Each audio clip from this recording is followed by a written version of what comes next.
આજકાલ જોક્સની અંદર ડૉક્ટરને બહુ ટાર્ગેટ કરવામાં આવે છે. હમણાં જ મેં ગઈકાલે યુટ્યુબ ઉપર એક પદ્મશ્રીએ એક જોક કીધી કે ભાઈ દિવાળી ઉપર લોકોનો કે મૃત્યુદર ઘટી ગયો. તો કે શું કામ ઘટી ગયો? કે દિવાળી પર ડૉક્ટરો બધા રજા ઉપર જાય ને એટલે માણસો ઓછા મર્યા.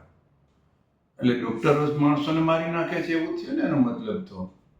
હવે આવી ચીપ જોક એક કોઈ રિનાઉન્ડ માણસ કહે યુટ્યુબ ઉપર કેવું લાગે? પછી હમણાં વચમાં હું ઓલો કંઈક લવારીનો એવો પ્રોગ્રામ જોતો હતો, તો એમાં એક ભાઈ આવ્યા.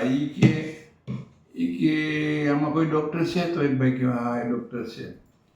તો કે તમે કે ડૉક્ટર સાથે કે બગાડશો ને તો ડૉક્ટર તમને ભગવાન પાસે મોકલી દેશે, ને ભગવાન સાથે બગાડશો તો એ તમને ડૉક્ટર પાસે મોકલી દેશે.